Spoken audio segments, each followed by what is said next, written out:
estilo de vida, Ministerios Casa Altar Internacional. Fíjense, hermanos, que yo no sé si a ustedes les asalta la misma preocupación que me salta a mí muchas veces, y es preguntarle al Señor: Señor, yo siento que no he hecho como tú quieres tu voluntad, y resulto pidiéndole al Señor: dame una manita, ayúdame a hacer tu voluntad. ¿Y por qué lo tiene que pedir uno así? Porque la verdad, hermanos, es que el Señor nos dotó a nosotros de la capacidad de decisión para hacer uso de la voluntad, ¿verdad? Para los estudiosos del alma o de la psiquis del ser humano, dicen que una de las facultades, en ese tiempo decían del alma, ahora dicen una de las facultades de la psiquis es la voluntad. Y eso no lo tiene ningún otro ser vivo más que el hombre y la mujer, el ser humano. No hay vaca, no hay perro, no hay animal, ni hay planta, que también es un ser vivo, que puede decir que tiene voluntad. No tienen. No tienen. Nosotros sí. Dios nos dotó de voluntad. El problema está, fíjense, hermanos, que no es lo mismo hacer mi voluntad como facultad de mi alma, de mi psiquis, que con mi voluntad hacer la voluntad de Dios. Porque Él tiene una voluntad también, ¿sabían ustedes, verdad? Él tiene voluntad. Es decir, y voluntad soberana. Algunas veces nosotros tenemos que hacer la voluntad de alguien, pues, sujetos a cierto ordenamiento. Pero Dios no se somete a nadie, es soberano. Nadie está arriba de Él. Entonces la voluntad de Dios es soberana. Eso es lo bueno. ¿Por qué es lo bueno? Porque eso me indica a mí que si someto mi voluntad a la voluntad de Dios, mi voluntad va a la segura, porque la voluntad de Dios dice en la Biblia que es agradable, pero es perfecta. El problema es tener uno que hacer la voluntad de otro sabiendo que el otro mete las cuatro, como decimos coloquialmente, ¿verdad? Eso es difícil. Cuando tú tienes que someterse a la voluntad de otro sabiendo que ese otro anda más perdido que la mamá de la Llorona, ¿verdad? Eso sí ya es diferente. Pero nosotros tenemos la dicha que someter nuestra voluntad a Dios, pues es someterla a una voluntad perfecta, que no tiene error. Dios sí es infalible, pero a mí no me gusta ni llamarle infalible. Yo de una vez digo que la voluntad de Dios es perfecta, perfecta, que es más que infalible. Y hermanos, yo no sé si a ustedes les asalta la misma preocupación, pero hay veces que uno dice: ay, no tengo voluntad de hacer algo hoy. Comenzando con que resulta que no le dan ganas de levantarse a usted. ¿Ah? Algún día que le toca a usted ir a trabajar, ¿no habrá algún día que tiene que ir a trabajar y usted dice: ay, hoy sí no tengo ganas? No, hoy sí no. Y usted dice: pero bueno, ¿qué puedo hacer? No hay más que se sienta en la orilla de la cama un ratito. Si ora, pues se pone a orar un ratito. Empieza a hacer unos ejercicios de estiramiento y ya de ahí se para, ¿verdad? Y ya empieza a vestirse. Si es que se baña, pues se va a bañar, ¿verdad? Ya empieza a moverse su voluntad cuando en el inicio no la tenía. Y somete la voluntad, ¿por qué? Porque si no va a trabajar, pues no le pagan, no gana. O el caso de las amas de casa, ¿verdad? Que yo me imagino que hay días que ellas no tienen ganas de levantarse. Y yo miro a mi esposa, por ejemplo, Ay, hermano, me da tristeza y me da lástima, pero ¿qué puedo hacer yo, pues? Como solo una esposa tengo. Esa tengo que. Y ella, pues, cuando la veo, porque hay días, hermanos, que no es que ella no quiera. Yo la veo que. Y eso es que está jovencita. Pero ya con esos 30 años que tiene, hermanos, de haberse casado conmigo, pues,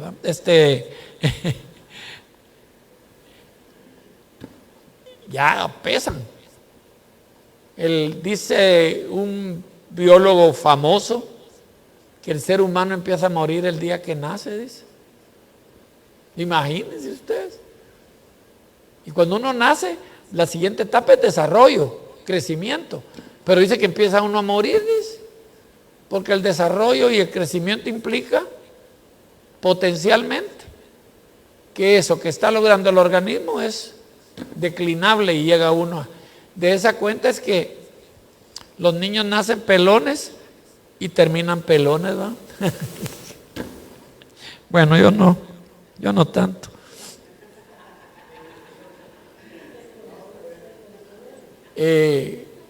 Sí, crecen gateando y el hombre crece gateando, pero termina gateando, ¿eh? Yo he pegado unas gateadas cuando me caigo, hermanos, que puro mucho gateando.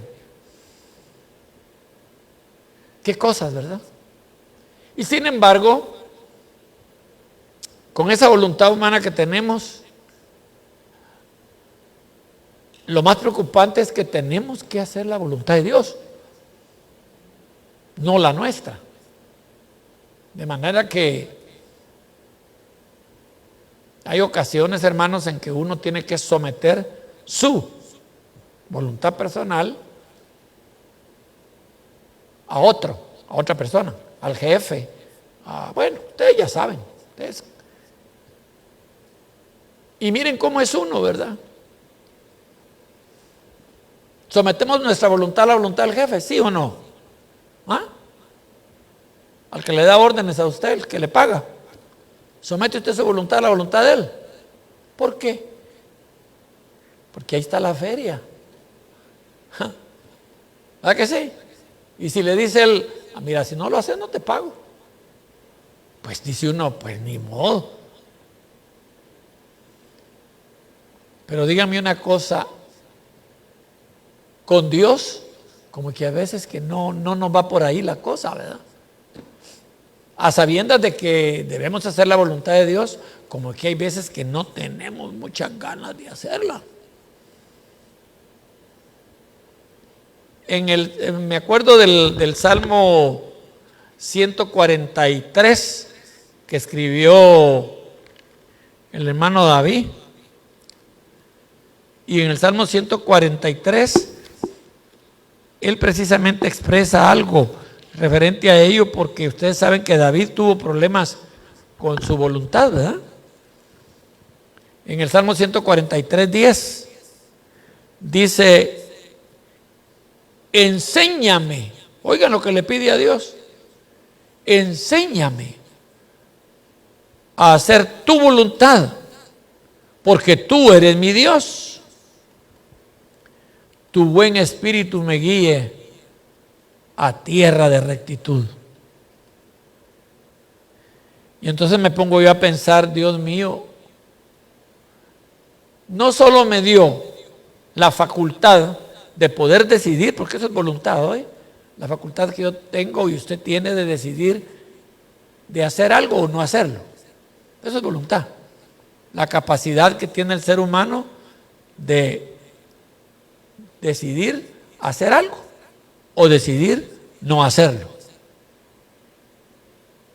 Pero resulta que David vino un momento y le habla al Señor y le dice: Señor, enséñame porque yo ya hice por todos lados el esfuerzo de hacer tu voluntad y ya me di cuenta que hay veces que no la hago. Yo me imagino, pues, no sé qué hubiera hecho usted, pero qué hubiera hecho usted con el caso de Yo creo que fue doña Betsabé, ¿verdad? Que estaba bañándose en la terraza, ¿va? No sé si fue Betsabé. Sí, ¿verdad? Que no era esposa de David, ¿verdad? Porque la esposa que se bañe sin ropa delante de uno, pues no hay problema, ¿verdad? Pero la señora esta no era esposa de David. Y la terraza de la casa de ella, según parece, como que tenía línea directa al balcón real, al balconcito ahí del dormitorio del aposento del rey David. Y la señora se le ocurre irse a bañar ahí, yo no sé, pero yo creo que los baños no eran en la terraza, ¿va? Yo imagino que deben haber sido algo privado, porque no creo que...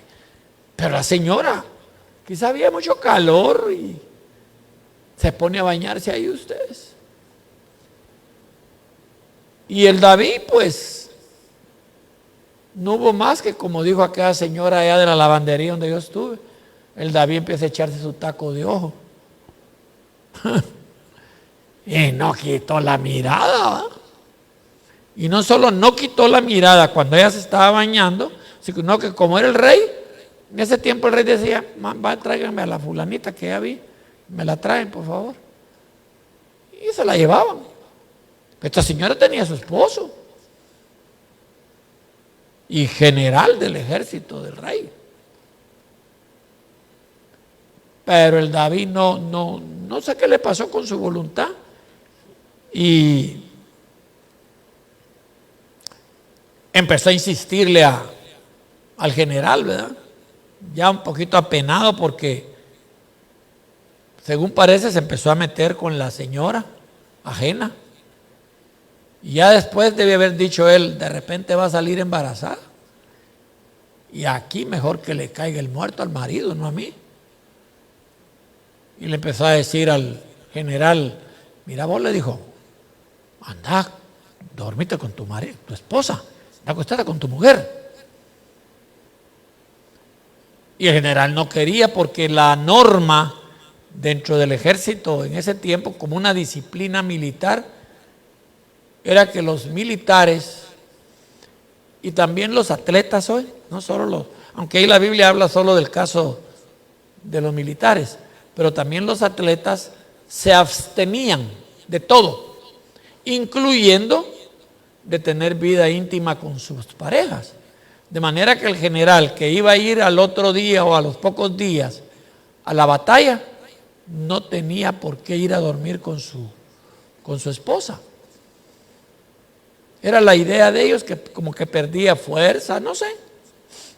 Entonces el general le dijo a David, no, le dijo, yo no puedo irme a dormir con ella porque acuérdate que yo voy a la batalla. Voy a tener que ir a pelear y no puedo. Anda, hombre, le decía a David, anda. Bueno, entonces vino David, como su voluntad ya no estaba muy ordenada, lo manda a la batalla, pero lo mandó al frente. O sea, a boque cañón, como decimos, ¿verdad? Para que de una vez se lo mandaran al otro mundo. Y lo matan. Y la hermana Betsa se queda viuda, ¿verdad? Y la hermana Betsa sale embarazada. Y no era embarazo de sombra. Es que dicen que las gallinas dan huevos de sombra, ¿va? Cuando no hay gallo. Saber, ¿verdad? Mi abuelita era la que decía eso. Yo no entiendo mucho de eso, pero mi abuelita decía, es que no tengo gallo, pero la gallina está dando huevos de sombra, decía ella. Bueno, ahora sí dan huevos sin gallo las gallinas, ¿verdad? Las meten hormona. Y hormona comemos nosotros. Pero resultó que ahí, ¿qué pasó con la voluntad de David? ¿Estaba haciendo la voluntad de Dios? ¿Era correcto? ¿Era lícito ante Dios? No pudo dominar, si usted quiere, llámele instinto, si usted quiere, llámele la energía hormonal, diría alguien, es que tenía mucha testosterona.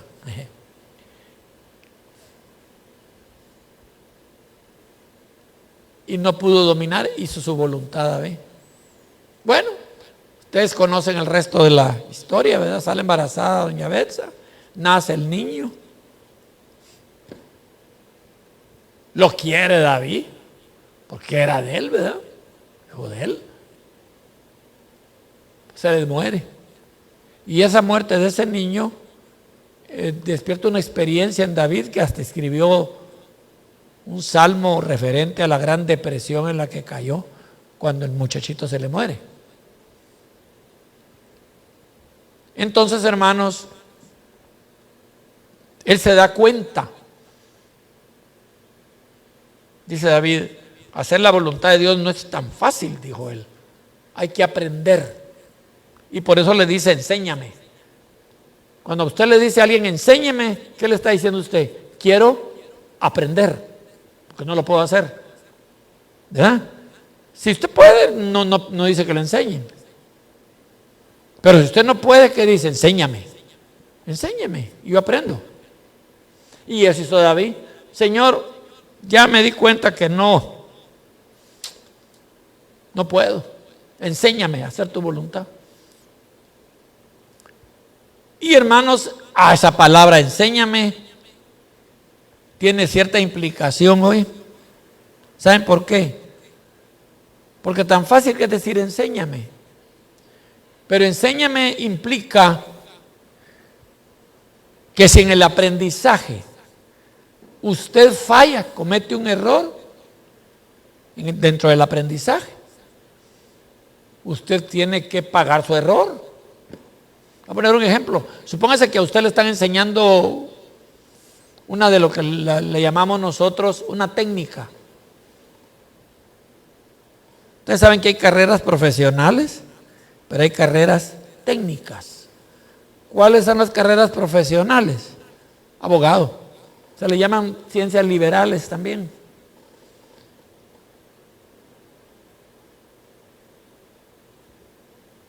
Hay carreras en donde lo que se usa es el intelecto.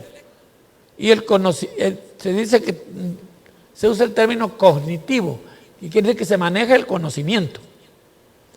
Pero cuando usted lo que está aprendiendo lo aprende haciendo, con cosas prácticas, a eso se le llama una técnica.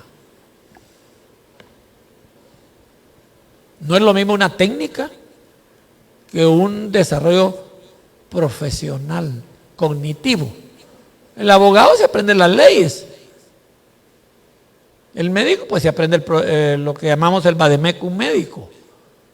Aunque sí reciben, bueno, el médico, el cirujano al menos sí aprende técnicas, pero el médico de clínica es cognitivo. Pues aquí para hacer la voluntad de Dios viene el aspecto práctico.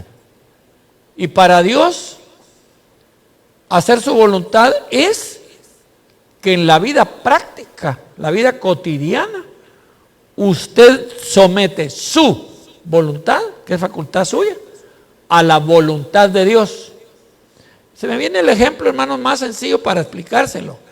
Jesús en el Monte de los Olivos. ¿Se recuerdan qué le dijo al Padre?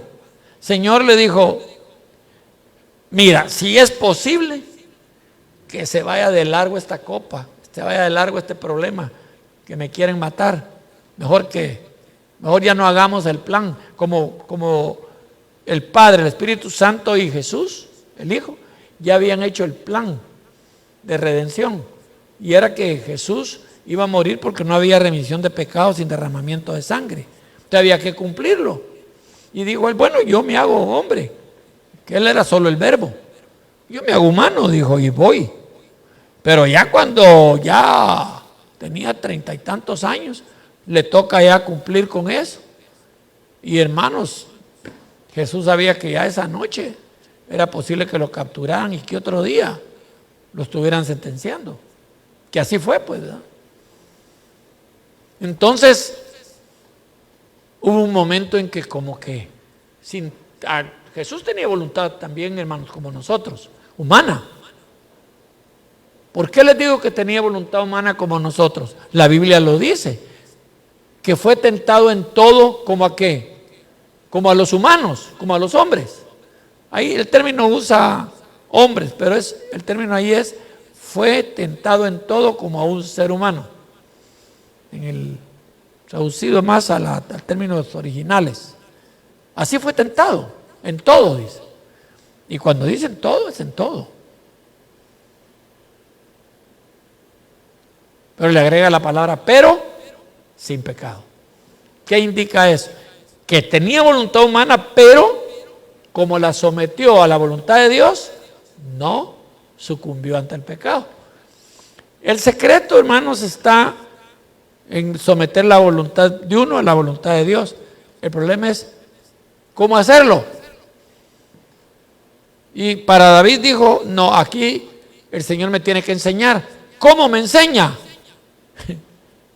Pasando experiencias difíciles. Séame sincero, cuando usted pasa una prueba y después de la prueba vio la victoria, aunque pasó el Niágara en bicicleta, pero usted obtuvo victoria después de la prueba, ¿cómo se siente después de la prueba? ¿Más incapaz o más capacitado? ¿Ah? Más capacitado, ¿verdad? La primera vez, hermanos, que a mí en la Escuela de Artes Plásticas en Guatemala, porque yo estudié artes plásticas también hoy, les cuento. Si alguno quiere que le hagan su retrato en óleo, me avisa. Ya saben que hay feria. Sé pintar. Fui a la Escuela de Artes Plásticas. Por cierto, el primer trabajo en el gobierno que tuve en Guatemala fue gracias a que yo tenía eso, aunque yo ya era maestro, pues, ¿verdad? Pero como aprovechando el tiempo, yo me metí a la Escuela de Artes Plásticas. Solo el cuarto nivel no lo pude sacar, fíjense. Eran 4 niveles y el último no me lo dieron. No me permitieron entrar. Y la razón era porque en el cuarto nivel ya había que pintar desnudos, así se llama. Y ponían pues de modelo a una dama sin ropa. Y yo era menor de edad. Los menores de edad no podíamos entrar al cuarto nivel porque era prohibido que un menor de edad lo pongan a pintar a una dama ahí, casi sin ropa, con un trapito nada más así, que le pasaba por aquí así. Entonces el cuarto nivel no lo saqué. Pero hermanos, ¿sabían ustedes una cosa? Vieran lo que cuesta pintar con óleo. No es fácil. Con témpera pinté muy bien. Con acuarela pinté muy bien. El claro oscuro es un carboncillo especial, también lo aprendí. No muy bueno, ahí sí no soy muy ducho. Y luego pastel, que es como que fuera, cuando miro que los niños pintan con yeso así el piso, me acuerdo de eso porque el pastel es como que fuera tiza. Y aprendí muy bien. Pero con el óleo sí, hermanos, me costaba. Y cada vez que me tocaba ir a la prueba, ese no tiene que volverlo a hacer. A traer otro cuadro, que son cuadros que tienen una tela especial, a traer los tubitos y a traer los pinceles especiales para volver a hacerlo. Y entonces, pedagógicamente le llamamos aprender por el ensayo y el error, así se llama. Como quien dice, aprender equivocándome en las cosas técnicas, hasta que usted perfeccione cómo se hace. Hasta que usted lo perfecciona bien, entonces ahora sí ya puede. Esas son las técnicas. En esto de hacer la voluntad de Dios, hermanos, por Dios, qué técnica.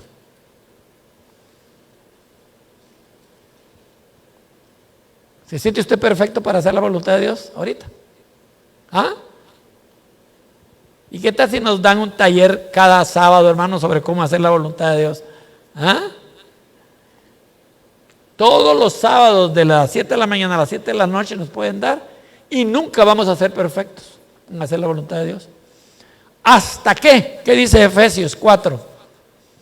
¿Hasta qué lleguemos a una estatura a la medida del varón? Miren, ¿hasta cuándo? Y mientras tanto, Le digo al Señor, enséñame a hacer tu voluntad, porque acuérdate que tú eres mi Dios. Y tu buen espíritu me va a guiar, le dijo, a un territorio de rectitud. Tu espíritu es el que me va a guiar a ser recto. Entonces quiere decir que para hacer o aprender o para que me enseñe a hacer la voluntad de Dios, no solo tengo que pasar la experiencia de vencer las tentaciones, porque hay tentaciones, ¿verdad que sí? Mi concupiscencia, pues, la tengo que vencer. Y dice que el único que me puede capacitar, dice que es el Espíritu de Dios. Así dice ahí, así dice David, pues, tu buen espíritu me guíe a tierra de rectitud. Miren, hermanos, para hacer la voluntad de Dios. Bueno, me estoy metiendo muy filosófico hoy en el mensaje yo, y no me gusta meterme muy alto porque dirán ustedes, este pastor ya nos quiere canonizar, ya nos quiere hacer santos de una vez. Bueno, pues hermanos, esa fue la petición de David. Pero me viene a la mente, hermanos, este caso que tenemos en la Biblia, el caso de Daniel. Yo, cuando vine al Evangelio, hermano, yo vine bien muchachito, bien joven. Bien joven. Les soy honesto, no es justificarme, aunque fui educado no en el Evangelio, fui educado en otra religión, más que en rituales y todo eso. Pero sí tuve la dicha de que mis madres, que tuve dos mamás y una abuela, mi madre que me crió y la que me dio a luz, sí me dieron ciertos valores. Entonces yo no era de aquellos muchachos así tan libidinosos, ¿verdad? Tan pícaros, digamos, que andaban solos. No, a mí Leti me encontró en el mundo bien tranquilito. Sí, me decía, ahí se está, y ahí me sentaba yo y ahí me dejaba. Este me gusta, dijo ella, porque este se deja mandar. En ese tiempo, pues, ¿verdad? Entonces,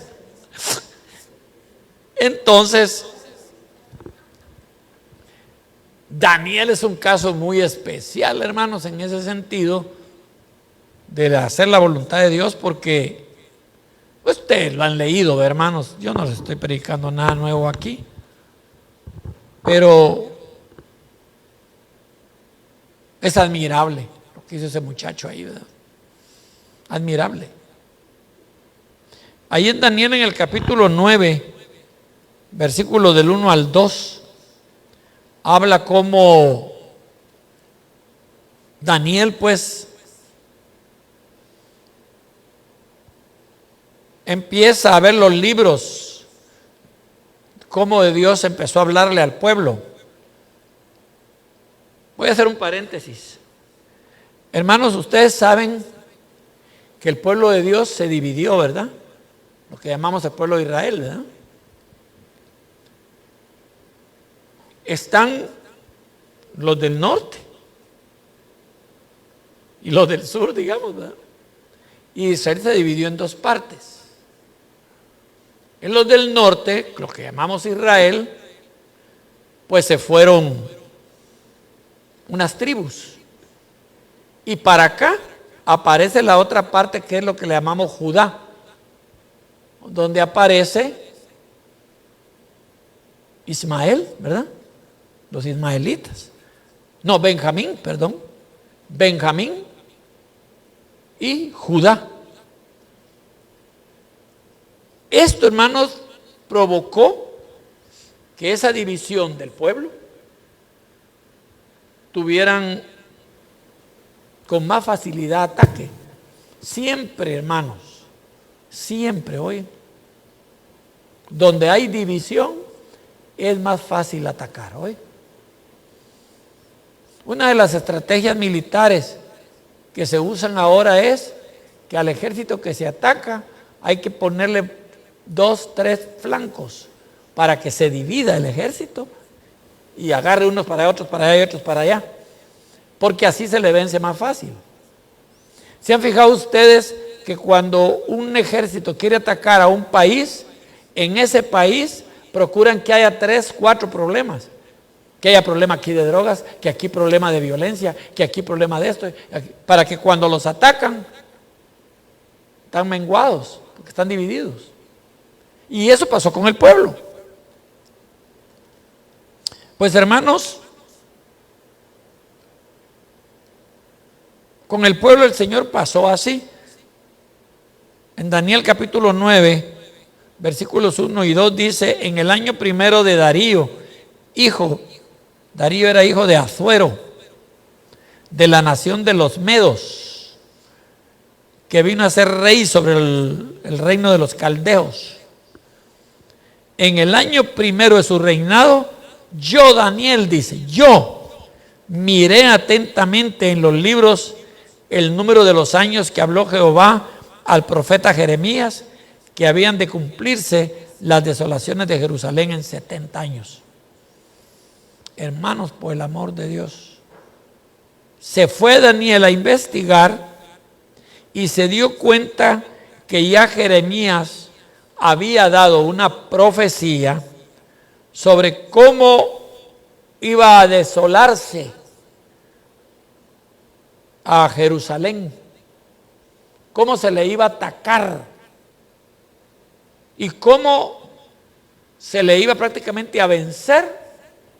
Y se recuerdan ustedes, hermanos, según lo que narra la Escritura, cómo Jeremías explica despacio ese ataque terrible donde el pueblo sufrió una etapa que se llama de los deportados o la deportación. ¿Cómo lo vemos? Miremos Jeremías en el capítulo 25 para entrar en contexto. ¿Cómo pasó? Pues en Jeremías, en el capítulo 25, versículos del 11 al 14, mire lo que dice Jeremías.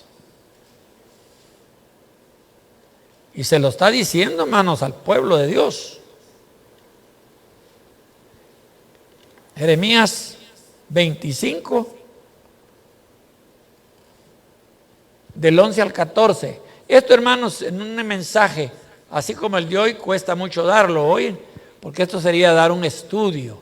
Pero como nos cuesta tener vigilia, ¿verdad? Peor cuando el pastor se enferma. Peor nos va. Teníamos vigilia y el pastor se enferma y después, y vieran todo el estudio que yo traía. Allá me puse en el hospital después de estudiarlo.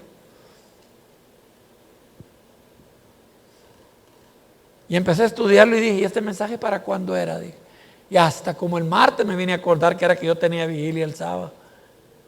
Y el sábado hospitalizado estaba. Allá fui a hacer vigilia, pero con los hermanos del hospital presbiteriano fui a hacer la vigilia. ¿Ah? No le hemos pasado todavía. Si quieren lo hacemos el sábado. Van a ver lo que les tengo ahí.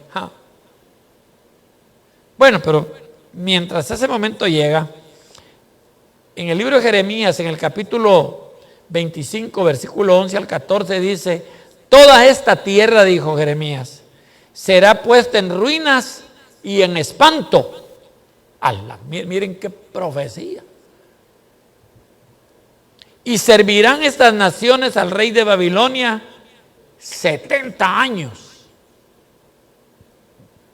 Y cuando sean cumplidos los 70 años, castigaré, dice, al rey de Babilonia y a aquella nación por su maldad, ha dicho Jehová, y a la tierra de los caldeos, y la convertiré en desiertos para siempre, hasta la fecha. Así están. ¿Oye? Y traeré sobre aquella tierra todas mis palabras que he hablado contra ella, con todo lo que está escrito en este libro, profetizado por Jeremías contra las naciones. Porque también ellas serán sojuzgadas por muchas naciones y grandes reyes, y yo les pagaré conforme a sus hechos y conforme a la obra de sus manos. Ay, Dios, cae el pueblo, hermanos. Complementémoslo ahí en el capítulo 29 para que miremos cómo se empieza a dar la cosa que está profetizando ahí Jeremías contra el pueblo.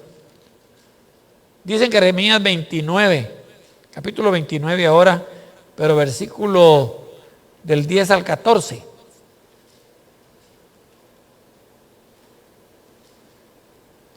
Dice, porque así dijo Jehová, cuando en Babilonia se cumplan los 70 años, yo os visitaré y despertaré sobre vosotros mi buena palabra para haceros volver a este lugar. Porque yo sé los pensamientos que tenga acerca de vosotros, dice Jehová, pensamientos de paz y no de mal, para daros el fin que esperáis. Entonces me invocaréis y vendréis y oraréis a mí, y yo os oiré, y me buscaréis y me hallaréis, porque me buscaréis de todo vuestro corazón. Y seré hallado por vosotros, dice Jehová, y haré volver vuestra cautividad, y os reuniré de todas las naciones y de todos los lugares a donde os arrojé, dice Jehová, y os haré volver al lugar de donde os hice llevar. Miren, hermanos, fueron tiempos duros. ¿Sabían ustedes que cuando dice ahí 70 años, la pregunta de uno es, ¿pero por qué usa mucho el término 70 años la Biblia? Yo estaba viendo que la razón es por lo desobediente que es el pueblo. Fíjense, hermanos, que el cautiverio fue más o menos de 490 años. Más o menos. Y fíjense lo que pasó. Lo que pasa es que el Señor da leyes aquí en la Escritura que muchas veces las vemos como cosas que pasan y que todo está bien, no hay pena, no pasa nada, dicen en México, usan mucho ese término, ¿verdad? No pasa nada. No sé de qué lugar de México es que usan mucho esa palabra. No pasa nada. Y fíjense, hermanos, que hablando con mi esposa, como yo no sé mucho de agricultura, pero ella me cuenta que mi suegro, como ellos tenían tierra, ¿verdad? Yo nunca tuve tierra, ellos sí tuvieron mucha tierra. Yo la única que tenía era aquí, por eso me bañaba, que solo en el pescuezo tenía tierra. Pero ellas tenían mucha tierra. Y mi suegro, me acuerdo que decía mucho que él, ciertas partes de su rancho, su finca, no sé cómo le llamen, las trabajaba nada más 7 años. Y ya el 7º año paraba y no tocaba esa tierra ese año. No la tocaba. Le daba, digamos, su sábado, su reposo, ¿eh?, a la tierra, ¿ves? De manera que en 490 años el pueblo tenía que haber obedecido 70 años de periodo de reposo. 70 por 7. ¿Cuánto es? 490. 7 por 7, 49. 490. Entonces ellos tenían que haber, y no lo obedecieron. No lo hicieron. Entonces, hay que tener mucho cuidado, hermanos, en ese sentido. Los estudiosos dicen que, aparte de los 10 mandamientos, que son solo 10, en la Biblia, al pueblo, ante todo en la Torá, estoy hablando de la Torá, ¿verdad?, del Antiguo Testamento, se cuentan 613 mandamientos que hay que cumplir. Y uno de esos era el de la tierra, y el pueblo no lo cumplía. Ellos agarraban la tierra hasta que se la acababan, ¿va? Entonces, por esa razón, ven que se acostumbró con Dios a poner esto de los 70 años. En este caso, explica cómo el Señor advirtió algo, que se iban a cumplir los 70 años del cautiverio en Babilonia, porque el pueblo cayó. ¿Se recuerdan ustedes de Nabucodonosor? Y Nabucodonosor fue uno de los que, bueno, fue a destruir el templo, ¿verdad? Y se voló hasta las murallas. Hasta que el Señor en su misericordia, les contaba yo un día de estos, que envió a Ciro, que por cierto lo había anunciado ya proféticamente el Señor 150 años antes que Ciro naciera.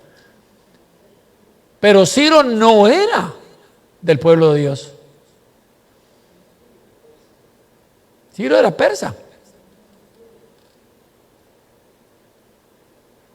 Y Dios lo escoge para beneficiar al pueblo. Lo escoge, y por Ciro es que se logra que se vaya a reconstruir nuevamente el templo y se reconstruyan los muros. Pero ese es otro tema. Pero ahora veamos qué pasó. El problema que había con el pueblo de Israel era que había una gran incapacidad de reconocer pecado. Que ese es un problema arraigado en la conducta humana. Pregúntele usted a cada persona si ha cometido pecado y oiga lo que le dice. No, yo no peco. Mire, a mí que no me venga. Tengo una vecina que va a la iglesia evangélica, ese y ese vecino, esos son pecadores. Yo no me meto con nadie. Esos evangélicos son hipócritas. ¿No le han dicho así? Bueno, pero hay evangélicos también que ¿qué le dicen a uno? No, pastor, yo estoy muy bien. Mire, no me han canonizado porque la iglesia evangélica no hace santos, no canoniza a nadie. Pero si en la iglesia evangélica hubiera papa, yo ya sería San Otto. Sí, todo el mundo, no es cierto que nos autojustificamos, nadie ha pecado. Y el pueblo tenía ese problema. El pueblo, el problema que tenía ahí por el que cayó en esa deportación era porque no tenían la capacidad de reconocer su pecado, porque no sometían su voluntad a la voluntad de Dios, que era el conflicto. El que somete su voluntad a la voluntad de Dios tiene menos probabilidades, menos, no he dicho que no cometa, menos probabilidades de cometer pecado, sometiendo su voluntad a la voluntad de Dios. Entonces Daniel, volvamos ahí al libro de Daniel, en el capítulo 9 y en el versículo 5,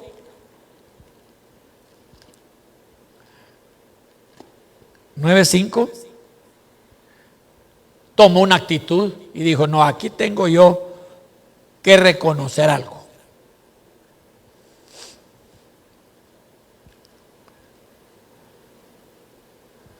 Si quieren leamos desde el 4. Dice Daniel, oré a Jehová mi Dios e hice confesión, oigan, confesión, diciendo, ahora Señor Dios grande, digno de ser temido, que guardas el pacto y la misericordia con los que te aman y guardan tus mandamientos. Ahora dice, vengo a decirte algo. ¿Qué le dijo? hemos pecado. Lo que tanto costaba decir, mire, ahora lo tuvo que decir, hemos pecado. Hemos cometido iniquidad.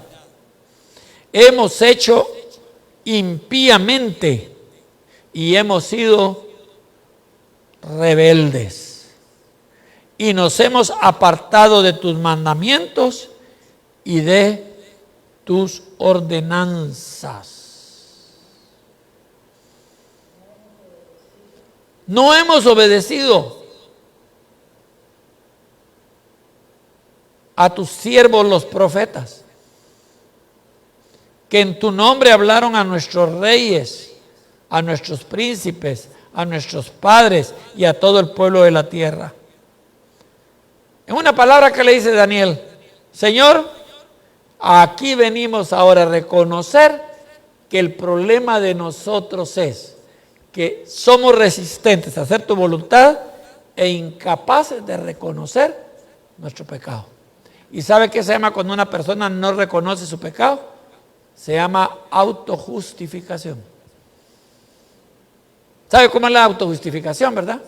Sí, Señor, yo pequé, pero yo no tuve la culpa. Fue Betsabé, porque ¿para qué se bañó desnudo de frente a mí? ¿Verdad que así decimos? Señor, yo no, es cierto, pequé, pero es que ella me dijo que qué guapo estaba yo y que un hombre así como yo quería a ella. ¿No ha oído usted eso? ¿No? O viceversa, ¿no? Sí, Señor, yo pequé, dice la patoja, pero es que me enamoré de él y estaba tan guapo que sentí que si no me entregaba a él me lo quitaban. ¿No ha oído usted eso? Señor, yo no quería, pero él me insistió y me dijo que me iba a comprar un Rolls Royce. Eso se llama autojustificación. No tuve yo la culpa, Señor, fue él, el ingrato, que me sedujo o me acosó, porque la mujer habla de acoso y el hombre habla de seducción.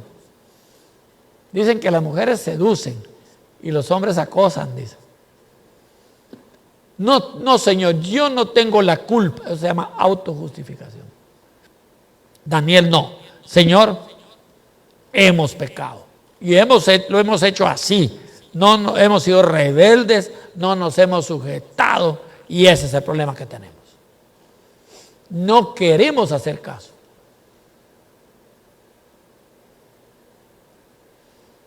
Y eso es así. A eso se le llama inducción en psicología. Fíjense que para la pandemia, a pesar que estaban muriéndose la gente y estaban viendo a gente con COVID, con los grandes tubos, se le llama ventilador, pero la gente esperaba ver un abanico, ¿eh? Se le llama ventilarlos porque se les intuba y hay que estarles dejando ir aire. Pues se llama ventilarlos, porque ellos no están en capacidad de respirar. Viendo así que los cuadros, había gente que no quería usar mascarilla. No quiso, cuando ya vino la vacuna, vacunarse. Y hasta salieron doctrinas evangélicas que no había que vacunarse porque en la vacuna venía el chip del 666. Hasta eso llegaron a sacar. Sí. Otros decían que ahí iba el gen del homosexualismo y que después de la vacuna del COVID iban a andar muchos haciendo así. Hasta esos extremos. Sí, y muriéndose la gente. Y todavía hay gente que lo dice. Porque hay gente que pues ha tenido complicaciones. Es que se vacunaron, dice. Dios los está castigando por ponerse vacuna. Porque la vacuna es del diablo. Así, se sacan hasta doctrinas de eso, ¿verdad? Y que ahora que por ahí va a entrar el sello del 666 y que eso era de la bestia y que el que se dejaba poner la vacuna entonces era un bestia, decía también. Total, hermanos, que salieron Ustedes lo escucharon, ¿verdad? Esa inducción que se da es una autojustificación. Y me preguntan a mí, pero mire, todavía hay COVID. ¿Qué pasó con la vacuna? Pues por supuesto. Por supuesto. Si los virus, acuérdense que hay variantes porque tienen la capacidad de hacer mutaciones en su ADN. Es que es tremendo el virus es tremendo, hermanos. Mutaciones, y cuando ya ponen esta vacuna, ya no le pega porque ya codificó la vacuna y tuvo una mutación, quiere decir un cambio en su estructura química, biológica. Entonces hay que hacer una vacuna para este nuevo, para esta variante. Entonces no servía aquella. ¿Cómo no? ¿Cómo no? Pero ahora,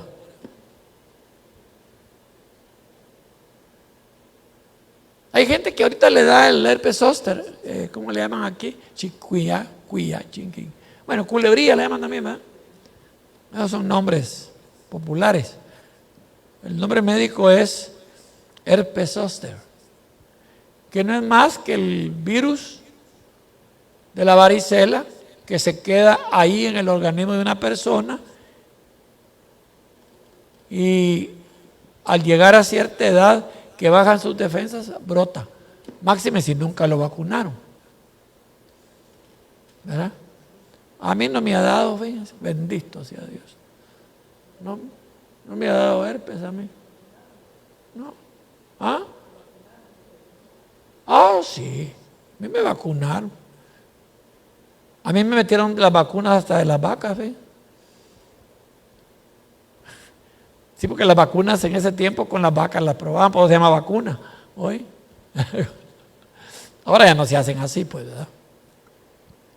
Entonces, la actitud humana, ¿cuál es? La autojustificación. Yo no puedo hacer la voluntad de Dios, hermano. ¿Sabe cuál es la expresión? Hermano, es que somos débiles. Somos carne. Y el que esté libre de pecado, que tire la primera piedra, le dicen a uno todavía. Hasta le salen bíblicos a uno. Le sale el gran texto y de que esté libre de pecado, que tire la primera piedra. Entonces, en este dilema, ¿qué hacemos, hermanos? ¿Qué hacemos? Porque la petición de David después de su experiencia fue: enséñame, Señor, a hacer tu voluntad. Yo quiero.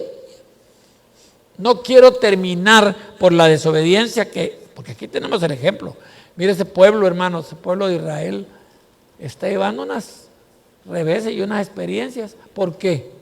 Porque no ha podido hacer la voluntad de Dios. Le ha costado. Sí. Y empezamos a revolver entre lo que en la Biblia está escrito para ellos y en la Biblia lo que está escrito para la iglesia, y entre eso empezamos a hacer una serie de... Yo oigo predicadores, oigo estudios, y pues no los critico, ¿verdad? Ni publico tampoco, ni hablo mal de ellos en público, porque no es para eso el púlpito, no es para señalar a mis consiervos y ponerlos en evidencia. Pero la autojustificación es ver por dónde salgo para no tener yo la culpa. Bueno, pero hermanos, lo tremendo es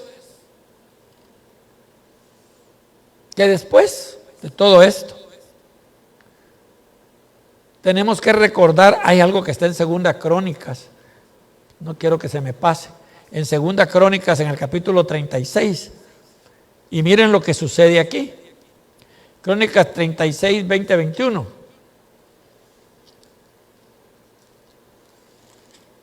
Segunda Crónicas, capítulo 36, versículos 20 y 21.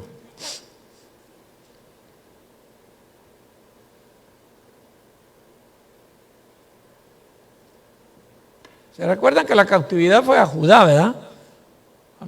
Digamos, las dos tribus. Estaba Judá y está la ¿cómo se llama? Benjamín, ¿verdad? Entonces, dice en el versículo 20, los que escaparon de la espada fueron llevados cautivos a Babilonia y fueron siervos de él y de sus hijos hasta que vino el reino de los persas, para que se cumpliese la palabra de Jehová por boca de Jeremías, hasta que la tierra hubo gozado de reposo, porque todo el tiempo de su asolamiento reposó hasta que los 70 años fueron cumplidos. Bueno, ese ataque, hermanos, que nos narra ahí Segunda Crónicas, vemos nosotros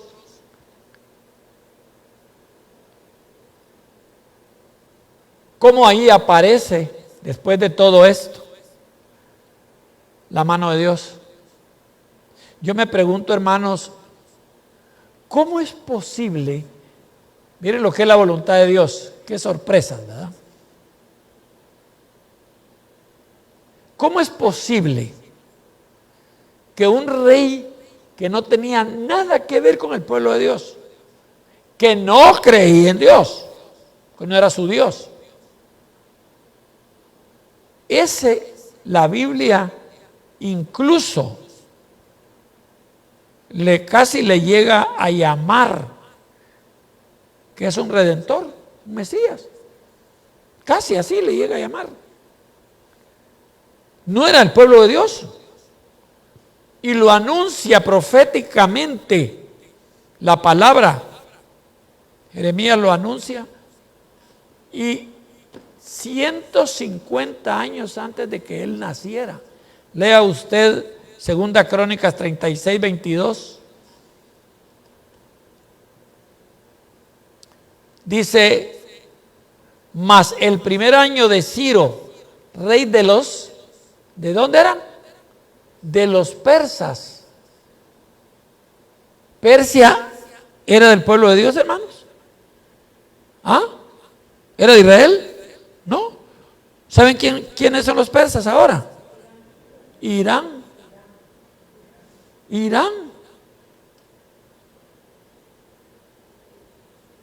El primer año de Ciro, rey de los persas, para que se cumpliese la palabra de Jehová por boca de Jeremías. Jehová despertó, oigan, el espíritu de Ciro, rey de los persas, el cual hizo pregonar de palabra y también por escrito por todo su reino, diciendo: así dice Ciro, rey de los persas: Jehová, el Dios de los cielos, me ha dado todos los reinos de la tierra, y él me ha mandado que le edifique casa. ¿En dónde? En Jerusalén, que está en Judá. Quien hay entre vosotros de todo su pueblo, sea Jehová su Dios con él, y suba. Váyanse para allá. ¿Cómo la ven? Ciro. Yo imagino que se le deben haber quedado así viendo los de Judá. ¿Y este qué? ¿De dónde? ¿Qué onda le entró? Bueno, volviendo a Jeremías, ahí en el capítulo 52, hermanos, ya voy a terminar. Estoy viendo esto, ¿saben por qué?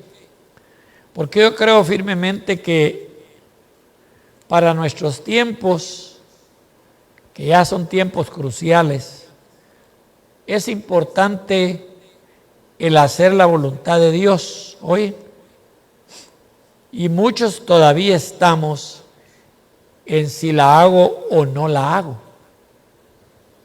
¿Le entro o no le entro? Dicen algunos, ¿verdad? ¿obedezco o no obedezco? Es que, ¿sabe qué dicen muchos? Es que hasta exageran. ¿Sabían ustedes que de Jeremías se burlaban cuando dio la profecía? Dice que lo empujaban así, mire. Ah, está loco. De Jeremías. Ahí en el capítulo 52 de Jeremías, y en el versículos 7 al 11,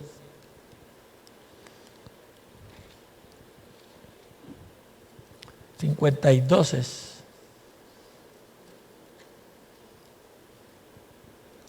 pero versículos del 7 al 11, ya cerrando el libro.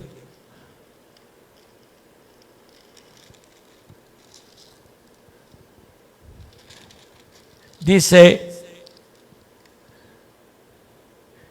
y fue abierta una brecha en el muro de la ciudad, y todos los hombres de guerra huyeron y salieron de la ciudad de noche por el camino de la puerta, entre los dos muros que había cerca del jardín del rey, y se fueron por el camino del Arabá, cuando aún los caldeos junto a la ciudad, estando aún los caldeos junto a la ciudad alrededor.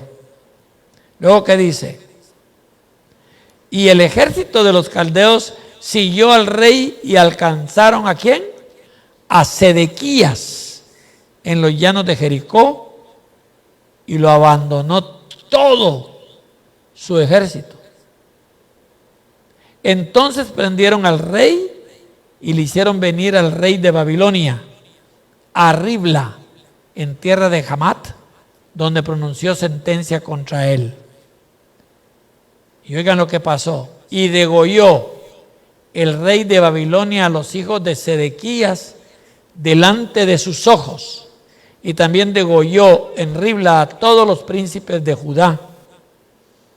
No obstante, el rey de Babilonia solo le sacó los ojos a Sedequías y le ató con grillos y lo hizo llevar a Babilonia y lo puso en la cárcel hasta el día en que murió. ¿Sabe qué está narrando ahí? Una caída de Jerusalén. Quiere decir que dentro de toda esta experiencia, después Jeremías tiene que escribir mucho sobre la cautividad de Judá. Y llega un momento, hermanos, en que nos pone en un punto en donde, según lo que se ve en todo esto, históricamente viéndolo, se le ve desde el punto de vista histórico, pero acuérdate que tiene un trasfondo espiritual. Hay hechos que nos parecen raros, inauditos, pero son el resultado de la actitud humana de no querer someter su voluntad a la voluntad de Dios. ¿Sabían que hay mucha confusión ahorita con toda esta conflagración bélica que hay? Hay gente que ya no le atina, que ahorita este atacó al otro, ya dijo que que sí va a hacer la paz, al rato declara: no, yo no he hecho ninguna paz con él. No, pero yo sí, y al ratito van los bombazos por allá, y acababan de decir que ya tenían la paz. Como dice la palabra, ¿verdad? Y cuando digan paz, paz, va a venir una destrucción repentina, que repentina quiere decir de repente.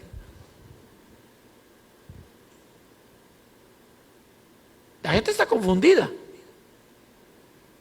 La gente dice: bueno, ¿en qué quedamos? Aún con cuestiones bíblicas están confundidos muchos. Pero ¿cuál es la actitud del ser humano ahorita y del pueblo de Dios? Someter mi voluntad a la voluntad de Dios. Obediencia a la voluntad de Dios. Y si tengo problema, clamar a Dios para que me enseñe a hacer su voluntad. No a evadirme y decir: ah, no, es que yo soy débil. Somos carne, pastor.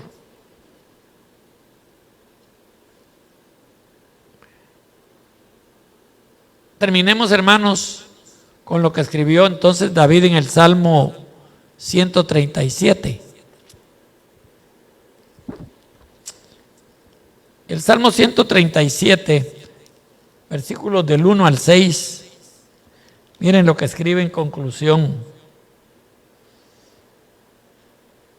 Cómo se ve el lamento de los cautivos de Babilonia. Esto es histórico, ya pasó. Junto a los ríos de Babilonia, ahí nos sentábamos, dice, y aún llorábamos, acordándonos de dónde, de Sión, sobre los sauces, en medio de ella. ¿Te conocen los sauces, verdad? ¿Han visto que en Las Vegas los sauces hasta cuelgan así las hojas son? No me explico, pero es una cosa que cuelga. Ahí en la propiedad donde yo vivo hay un sauce que cuando yo paso debajo, como me gusta. Allá en mi país, en los regadíos, se da mucho el sauce.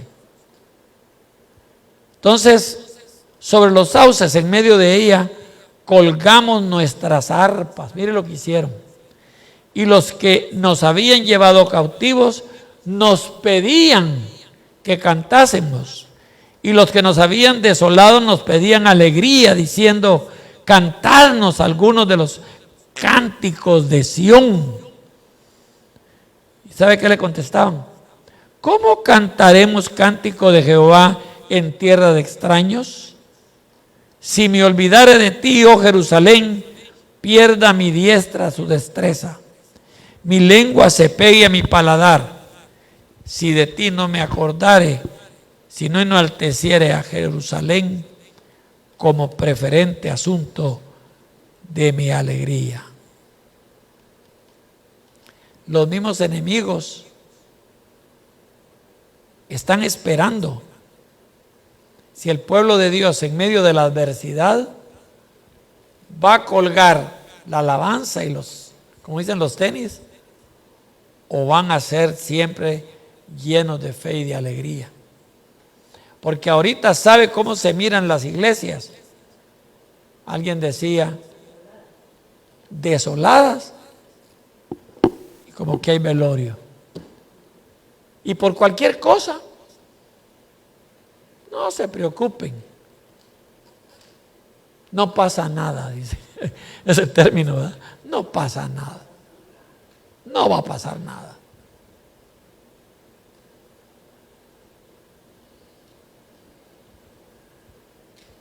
Estaba oyendo en estos días un culto grabado ahí de hace muchos años. Y le decía a mi esposa, ¿qué está pasando? Fíjense, hermanos, que yo nací en una iglesia con 30 miembros. Pero los servicios, cuando lo oían los vecinos, parecían que ahí en esa iglesita habían 100. Ahora hay congregaciones que tienen 100 y parece que están cantando 10. Ya colgaron los arpas, como dice ahí. Ya colgaron todo.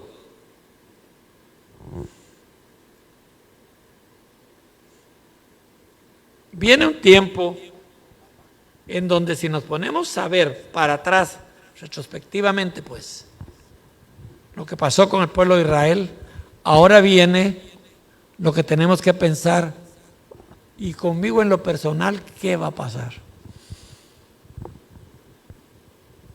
¿Sigo escudándome en que yo no puedo hacer la voluntad de Dios porque soy carnal, porque soy imperfecto? ¿O creen que por el Espíritu Santo Dios puede enseñarme a hacer su voluntad?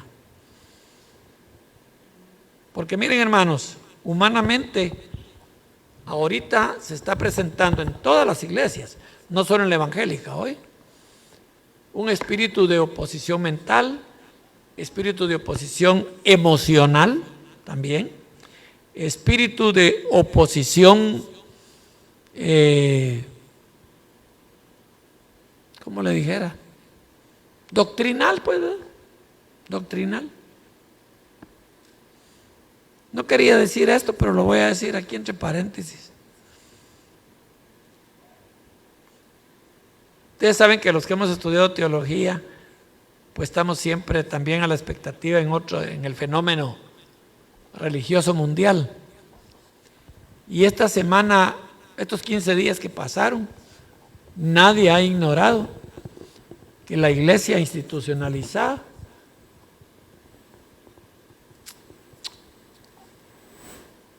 está haciendo ciertos cambios tremendos. Y la actitud no ha sido positiva. De muchos no lo están viendo positivamente como estar mejorando su percepción espiritual, sino al contrario. Está habiendo hasta un movimiento de cardenales para pedirle la renuncia hasta al Papa hoy. ¿Saben por qué? ¿Saben por qué? Porque el Papa dijo que María no es corredentora, que el único redentor y salvador es Jesús. ¿Digo mentira? Él. Pero los dan dos. Porque dijo que las candelas no son símbolo de fe encendida, que eran parte de la liturgia. Ya no es obligatorio usar candelas, ahí. Tengo la idea que va a desaparecer quizá el cirio pascual, que se usa mucho. 3. Esta semana aparece el otro cambio. Ya no es necesario que una persona tome la comunión o lo que nosotros llamamos la Santa Cena, pero antes tenga que ir a confesarse con el sacerdote. Ya no. La confesión, esa se le llama confesión auricular, ¿eh? Ya no es obligatorio. Y a mí me mandaban todos los sábados a confesarme, hermano. Todos los sábados, para poder comulgar el domingo. Hoy ya no. Son 11 cambios, no se me vienen todos porque como yo no me interesé mucho, pues, ¿verdad? Pero empecé a ver una serie de cuestiones de fondo, que es lo que aquí interesa, porque me interesaba ver la postura de la gente. Y saben usted una cosa, la postura de la gente es más religiosa y autojustificativa, que no se van a lo de fondo espiritual. Les duele que les quiten ritos, les duele. Eso los tiene molestos. ¿Y sabían ustedes una cosa? Que en la iglesia evangélica se ha dado eso también. Hay cosas que les duele. Porque la iglesia evangélica también ha tomado algunas costumbres, digamos, prácticas, que no tienen nada que ver con la cuestión de fondo.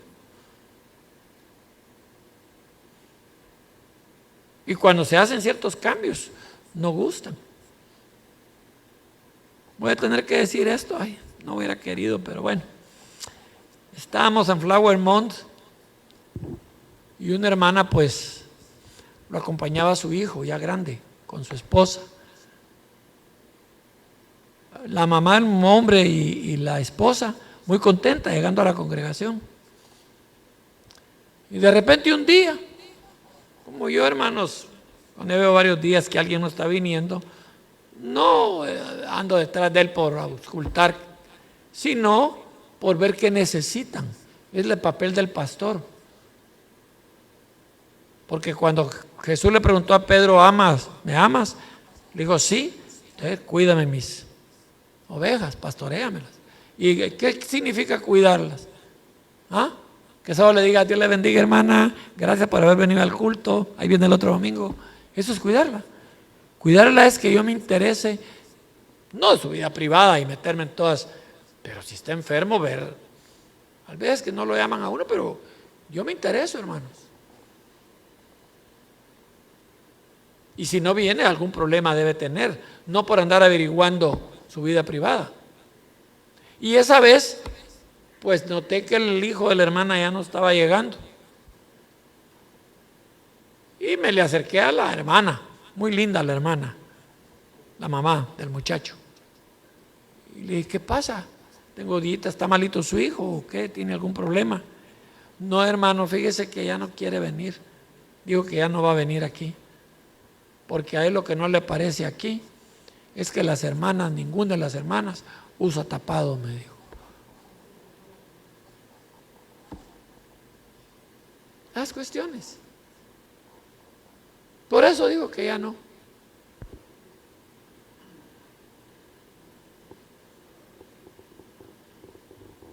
Y yo le dije, mire, no se usa aquí, pero si se lo pone tampoco le prohibimos, va.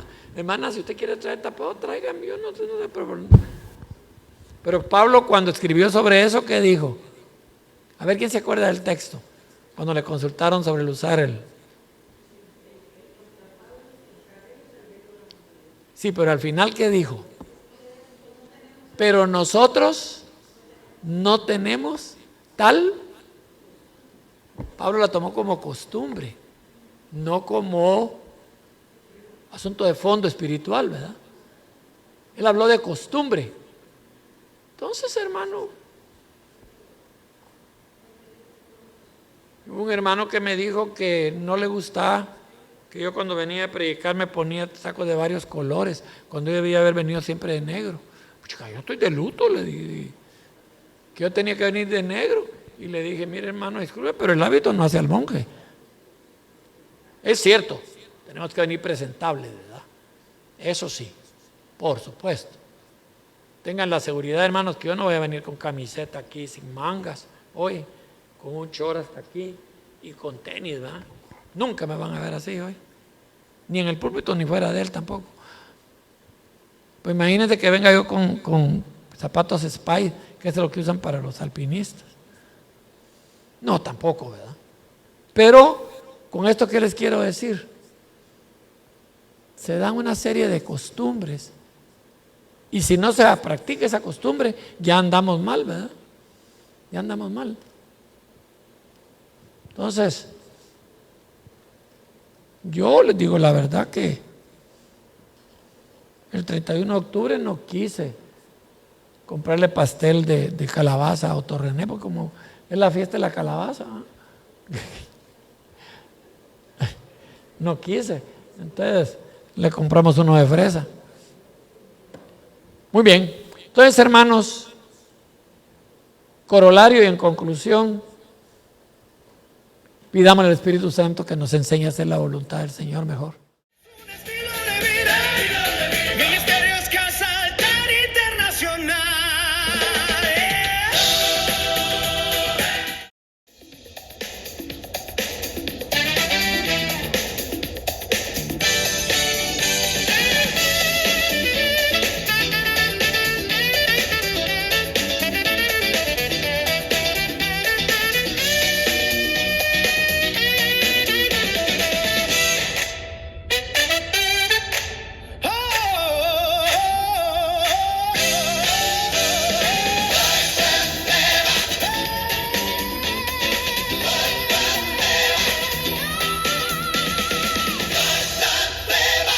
Ministerios Casa Lares.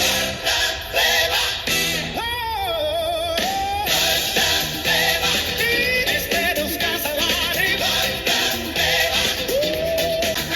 Ministerios Casa Lares. Internación de Playboy. El Evangelio no es religión, es un estilo de vida adorando a Dios. Ministerios Casa Altar Internacional.